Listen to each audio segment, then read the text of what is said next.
Hi friends, this is Dr. Shivakumar, Senior Interventional Cardiologist, Meenachi Super Specialty Hospital, Madurai.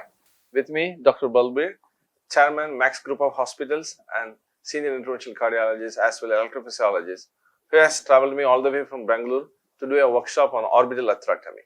Together, we did wonderful cases today and just thought of sharing what is this concept called as orbital atherectomy, how it got shaped up in India. So we know that as elderly population in India is growing up, among them there is a diabetic population too, and there is a CKD. In those population, there is a tendency for calcium to deposit in the coronary arteries. When they get deposited, putting them on a stent on the calcium without properly expanding it will have a poor long-term results. Conventionally, we were treating these calcified coronary arteries with balloons, conventional balloons, and NC balloons, cutting balloons, scoring balloons. Basically, balloons, they just make the non-pliable calcium into a pliable, and we'll be deploying the stent. We are not very sure how much the stent got expanded. Whereas these atherectomy devices, particularly the orbital atherectomy, which is an FDA-approved device, has been available in India since more than 1.5 years, and the big player, the Abada, has got it for more than 1 year now. So these atherectomy devices not only making these calcific plaques pliable, they also reasonably remove the plaque. So we get a huge luminal gain just before the stent, and subsequently we deploy the stent and we may get the maximum expansion. This is how this atherectomy device got in a special place in treating patients with stenosed narrowed arteries. With this introduction, let me invite our friend today, Dr. Balbir, who is a chairman of Max Group of Hospitals from Delhi. He has a richest Indian experience now with orbital atherectomy, just to step it up the physics behind, the mechanisms behind, and more so about his Indian experience with this device. So to you, sir. Thank you, Dr. Shiva. So first, I would like to thank you for inviting me to such a beautiful city and a beautiful hospital. So since morning, we've been doing cases, and we do 2 cases which had calcified lesions. And orbital atherectomy, I'll tell you about orbital. Let me first tell you that calcium is bad for the arteries. Why is it bad? Because it makes them hard. So once they are hard, when we inflate the stent, it doesn't expand fully. So we need artery which is more soft, and to make it softer, we have to have better tools than what were available. Orbital, by the name, orbits around the artery, rotates around the artery in orbit, and tries to shave off the calcium. So basic purpose of this device is try to shave off the calcium so that the artery becomes pliable, more soft, and the stent can expand well. If the stent expands well, long-term problems are less. Like, for example, stent getting blocked again. Every one of us knows this is one of the biggest problems. The stent can get blocked again, and calcium is one of the biggest culprits to do it. Now with this device, we can make the artery much softer, much more pliable, so that we can get the stent in. So it has an advantage that it's a safe procedure, simple procedure, not so difficult to do, does an atherectomy, cuts out and shaves the calcium, so that you can get in with your stent and expand it well and give a patient a very good long-term outcome.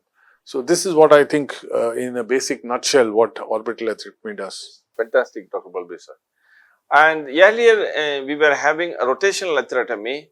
It's a kind of diamond coated burr. Unlike orbital, the diamonds were coated only in the front. You can only ablate the calcium during the front run, not during the back run.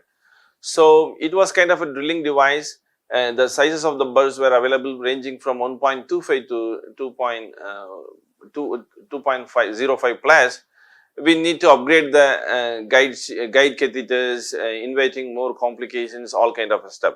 How this orbital atherectomy differs from rotational atherectomy, sir? So there are a lot of advances in orbital atherectomy. First, the bulkiness has gone. The whole system is very neat, clean. Doesn't need any gas to run the burr. In a rota, you need a gas, a big helium cylinder to run the burr. Here, you don't need anything. It's very, very simple to do. And the most important thing about this is that it also has a coating with diamonds, but it rotates around the vessel. Rota does not rotate. Rota just moves at a speed, fast speed forwards. It can't do the burring and the backward direction. Since orbital has diamonds all over the place and it orbits, it can cut while it's coming back. So which is a big advantage, that your burr cannot get stuck, rota can get stuck. Your simple procedure can get very complicated if your burr is stuck. It's a nightmare. I really tell you, it's such a nightmare to have a burr which is stuck. So it has some very basic advantages over rota, and it's clearly an advance over rota ablation. Fantastic, sir. Earlier, I was mentioning about inadequacies of balloon-based preparation of a calcified artery, particularly when you misjudge the calcium within the vessel, in terms of ill preparation, in terms of inadequate expansion of the stent. And more so, with rotational atherectomy, particularly the patient needs to have a temporary pacemaker. As the burr size goes up, there is a more thermal injury. The amount of particles generated by rotational atherectomy with a higher size burr may be more, and we are running a risk of abrupt vessel closure, and in a particularly hemodynamically compromised patient, these slow flows can further worsen the scenario. In this background, can you establish how orbital atherectomy is a safe tool as well as the efficacious tool, sir? So, in my experience, we have not had any patient where the flow got compromised or the blood pressure reduced. We had to use some other support to increase the blood pressure. It's never happened. The pacemaker requirement with during this procedure is very low, which was the reverse with rota. With rota, we used to be prepared with inotropes that we may have to push some blood, may have to increase the blood pressure by pushing some inotropes, have to have a pacing support always in hand. These things don't happen with the orbital, because the particles that of the calcium are so fine that they are cut, that they don't block the artery down on the distal course, and this advantage is seen worldwide and is also seen in my experience. Fantastic, dear friends. To sum up, orbital atherectomy from the big player Abbott is a new tool, calcium breaking tool available to India for more than 2 years now, and it has a lot of advantages over the balloon based preparation of calcium, and a lot of safety more than with rotational atherectomy based calcium preparation.